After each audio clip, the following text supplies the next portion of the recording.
ফুলকপিগুলোকে সিদ্ধ করে নিয়েছি। এরপরে তাতে সামান্য নুন দিয়েছি। কড়াইতে একটু কালো জিরে আর একটা কাঁচা লঙ্কা দিয়ে সামান্য একটু গরম করে নিয়ে এইগুলোকে তুলে নিয়ে আমি ফুলকপির ভিতর দিয়ে দেব। কপিটা পুরো ঠান্ডা হয়ে গেছে। এবার আমি এটাকে মিক্সিং মেশিনের একটা বাটিতে দিয়ে এটাকে একটা পেস্ট তৈরি করে নেব। কড়াইতে যে তেলটা দিয়েছিলাম কালো জিরে এবং কাঁচা লঙ্কার মধ্যে, আমি ফুলকপির পেস্টটা ওই তেলটা গরম করে ওর ভিতর দিয়ে কিছুক্ষণ নাড়িয়ে চাড়িয়ে নেব। নামানোর কিছুক্ষণ আগে গ্যাস অফ করে দিয়ে দেব একটু ধনেপাতা কুচি, দিয়ে আমি এটাকে সাথে ভালোভাবে মিশিয়ে নেব। রুটির গুলি থেকে একটু বড় করে করতে হবে। এবার এর ভিতরে পুরটাকে দিয়ে দিতে হবে।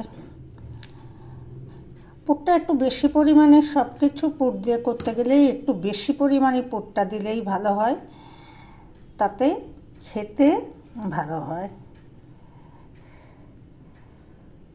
ঠিক এইভাবে একটা গুলি করতে হবে।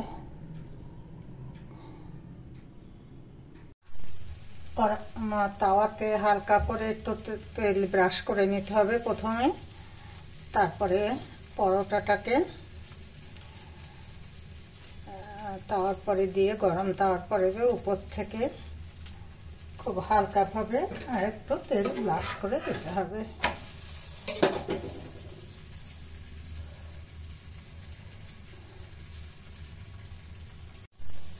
আস্তে আস্তে চেপে চেপে দিলে এটা ফুটতে লাগবে।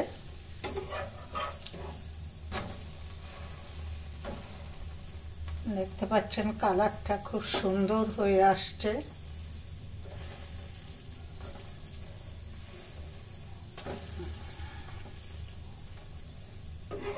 এইভাবে প্রত্যেকটা পরোটা ভেজে নিতে, পরোটাগুলো খুব সফট হবে।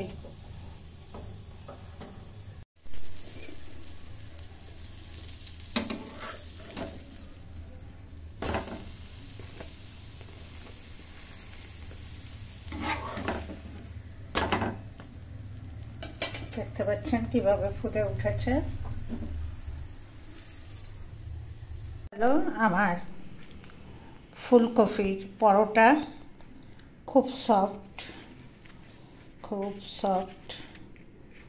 এটা চানা, মাংস, আলুর দম, ডিমের কারি যে কোনো কিছু দিয়ে ডিনার কিংবা টিফিনের জন্য ভীষণ সুস্বাদু।